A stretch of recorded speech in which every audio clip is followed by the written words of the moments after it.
AWS infrastructure is growing rapidly and it's already very huge. It's quite hard to keep track of it. And if you need to know about a specific AWS service in a region or zone, or if you want to know about the wavelength zones or point of presence, then you have to sift through a lot of AWS documentation, which is not really the best documentation out there, and that wastes so much time. This AWS Global Infrastructure Map from the Duckbill Group has been released by Corey Quince in his weekly newsletter, and it's quite useful. If you look at this map, it lists down the AWS region, zones, and a lot of other things in a very simple to understand graphical way.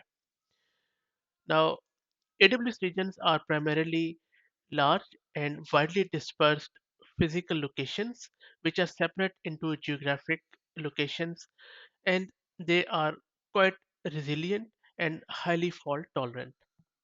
So if you look at this map, for instance, look at this number 5 in Australia. If you click on it, it will show you that number 2 and number 3, this 3 is in New South Wales state of Australia and 2 is in Melbourne state. Let's check the Sydney or the New South Wales number 3. So if you click here, it will show you three things. This dotted red line, if you map it to the on the right hand side, is the region which is coming soon. So I believe this is the Auckland region in New Zealand. Now, this is actually interesting because this is Australia. So why it is showing this Auckland region here in Australia? It should be somewhere here, I believe. So that is a typo here. Anyway, and then if you look at this blue one, that is the Sydney region, and then we have 4 point of presence in this Sydney region. Now, point of presence is simply a part of AWS Global Infrastructure, which is used for both AWS CloudFront to deliver content to end users at high speeds, and also Lambda attach to run Lambda functions with the lowest possible latency. And if you again click on it, then you would see that there is also something called as IATA in Sydney, so which is, I believe, the carrier and other stuff.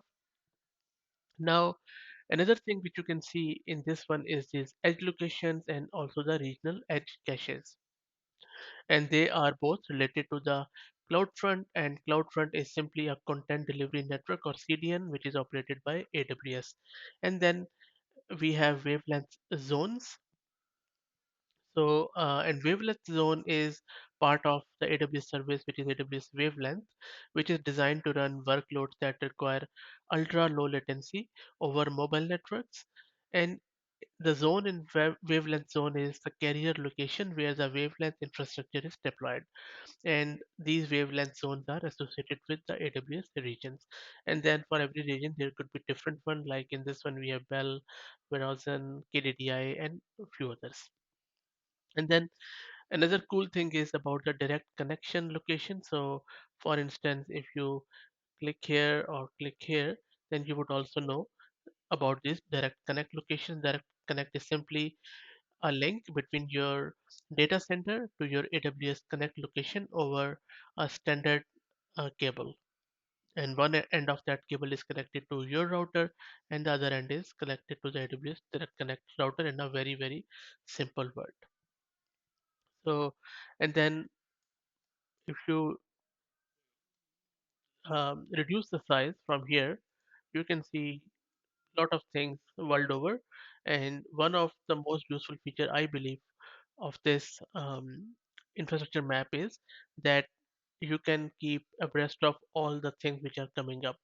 Now, you can see there is also a local zone in Perth in Australia, and then this one. So if you check this one out, this is in somewhere Los Angeles, I believe, or maybe it's where is it? Okay, because this is I'm not sure where that is. It doesn't seem like Los Angeles.